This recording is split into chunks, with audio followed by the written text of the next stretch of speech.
एकदा यशोदाय सागर चॅनलमध्ये सर्वांचं स्वागत असं प्रियजनांनो.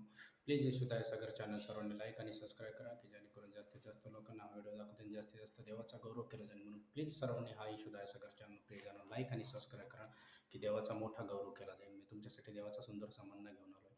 प्रियजनांनो, आत्ताच आपला मोदी गुरुवार गुड फ्रायडे आणि ईस्टर झाला. ईस्टर हा प्रभू येशू जिवंत आणि उठला आहे याची साक्ष आहे. कारण की सैतान बऱ्याच जणांना मनात घालत असतो का येशू नाही आहे, येशू स्वर्गात आहे. पण नाही, येशू हा जिवंत देव आहे. येशू आज बी या ठिकाणी आणि काल बी या ठिकाणी आणि उद्या बी येशू. कारण की येशू कधीही बदलत नाही. प्रथम त्या येशूला मी धन्यवाद देतो. बापा, मला ह्या सुंदरशा प्रहरी वचन द्यायची संधी दिलीस.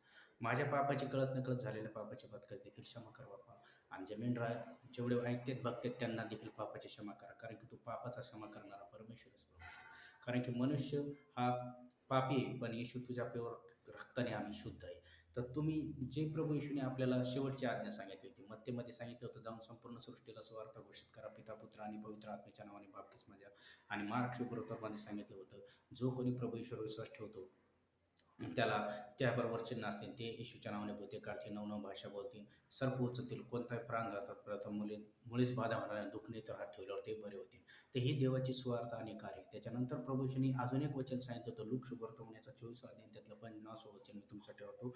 येशूचे स्वर्गरण. नंतर येशू बेथलेहम येथे बाहेर नेला आणि नंतर येशू नंतर त्याने त्यांना बेथलेहमपर्यंत बाहेर नेले आणि हात वर करून आशीर्वाद दिला. आणि मग असे झाले की तो त्यांना आशीर्वाद देत असताना त्यांच्यापासून वेगळा झाला व स्वर्गात गेला. तेव्हा ते नमन करून मोठ्याने आनंद करून यरूशलेम परत गेले आणि ते मंदिराच्या देवाचा धन्यवाद करत सतत तेथे धन्यवाद करत राहिले मंदिरात.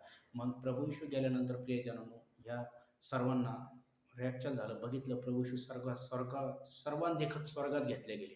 आणि स्वर्गात घेतल्यानंतर त्यांनी येशूने सांगितल्याप्रमाणे येशूने सांगितलं होतं, जवळ मी आज्ञा देत नाही तोवर तुम्ही जाऊ नका. याचा अर्थ असा आहे की मंदिरात ते राहिले. मंदिरात राहिले म्हणजे त्या ठिकाणी ते प्रार्थना करत होते. त्या ठिकाणी ते येऊन भविष्यवक्ताचं वचन वाचत होते. लास्टच्या वेळी तुझा पवित्र आत्मा लहान थोडा उतरव. तो पवित्र आत्मा आज देखील तुमच्यावर उतरा. आणि ते वचन बोलून बोलून देवाला धन्यवाद देऊन गौरव करत होते ते. आणि तुम्ही देखील त्या जुन्या काळातलं वचन बोलून त्यांनी पवित्र आत्म्याला इन्व्हाइट केलं. ज्यावेळेस येशू वार्त गेल्यानंतर हे सर्व लोक बोलले, येशू कुठे आहे? आमचा लांगडा चालवणार, भूतग्रस्त बरं होणार, कुठे आहे तुमचं येशू? आणि ज्यावेळेस ते वचन बोलत गेले, प्रार्थना करत गेले, त्यांच्यावर पवित्र आत्मा उतरला आणि पेत्राने लंगडे चालवले, मेले उठवले, भूतग्रस्त बरे केले. पेत्राच्या सावलीने देखील लोक बरे झाले.